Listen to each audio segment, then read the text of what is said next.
வணக்கம். நவியா மார்க்கெட்ஸ் வழங்குகிற weekly tracker 26 April 2010.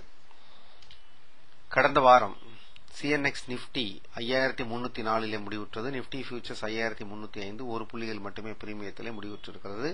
Fund activities என்று பார்த்தால் ஃபாரின் இன்ஸ்டிடியூஷன் இன்வெஸ்டர்ஸ் நிகரமாக 1593 கோடிக்கு வாங்கியிருக்கிறார்கள். டொமஸ்டிக் இன்ஸ்டிடியூஷன் இன்வெஸ்டர்ஸும் சேர்ந்து வாங்கியிருக்கிறார்கள் 907 கோடிக்கு. நிப்டி இந்த வாரத்திற்கான அளவுகள் கடைசியாக நடைபெற்றது 5304, சப்போர்ட் 1 5230, சப்போர்ட் 2 5120, ரெசிஸ்டன்ஸ் முதல் ரெசிஸ்டன்ஸ் 5347, இரண்டாவது ரெசிஸ்டன்ஸ் 5480.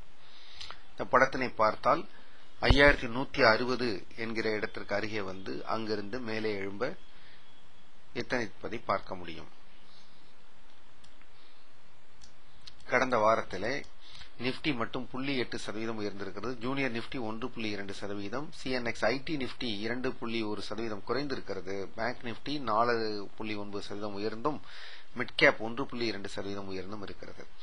கடந்த வாரத்திலே மிக அதிகமாக விலை உயர்ந்த பங்குகள் Adani enterprises 16%, SBI 10%, HCL technologies 10%, axis bank 8%, Tata Motors 8%. விலை இறங்கிய பங்குகள் என்று பார்த்தால் JSW steel 7%, Sun Pharma 7%, Tata steel 7%, சேஷகோவா 6%, HDIL 6%. இதில் டாடா ஸ்டீல், சேஷகோவா முதலியவை மெட்டல் துறை பங்குகள். நாம் எதிர்பார்த்தது போலவே 5130 மேல் அதை தொட்ட பிறகு நிப்டி உயர ஆரம்பித்திருக்கிறது. பின்பு அது செவ்வாய்க்கிழமை அன்று எதிர்பார்த்ததை விட குறைவாக அறிவிக்கப்பட்ட CRR ரேட் முதலியவற்றின் காரணமாக உயர ஆரம்பித்தது. அதிலும் குறிப்பாக State Bank of India, ICICI Bank, Punjab National Bank போன்றவைதான் நிப்டியை மேலே எடுத்து செல்ல உதவின. இறுதியாக நிப்டி 0.8% உயர்ந்து 5304 முடிவுற்றது. கடந்த வாரம் முழுக்க நிப்டி இழப்புகளை சந்தித்திருந்தாலும் இறுதியாக 144 புள்ளிகள் உயர்வடைந்தே முடிவுற்றிருக்கிறது. 5160 அது உயர்ந்திருக்கிறது. இதன் காரணமாக இதனுடைய இமிடியட் ரெசிஸ்டன்ஸ் என்று சொல்வதால் 5347 சொல்லலாம். அதை கடப்பதற்கு ஒரு கால் அதால் முடியாமல் போய்விட்டால் அது 5200, 5120 மீண்டும் சந்திக்க நேரிடும்.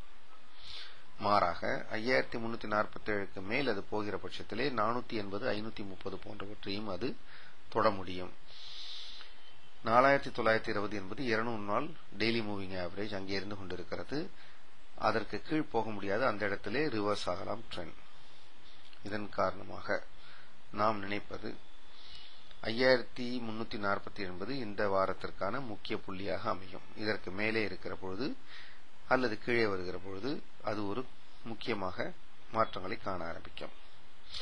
ஏப்ரல் மாத கான்ட்ராக்ட் முடியிருக்கிற காரணமாக அந்த சமயத்தில் ஏற்ற இறக்கங்கள் அதிகமாக இருக்கலாம். வணக்கம்.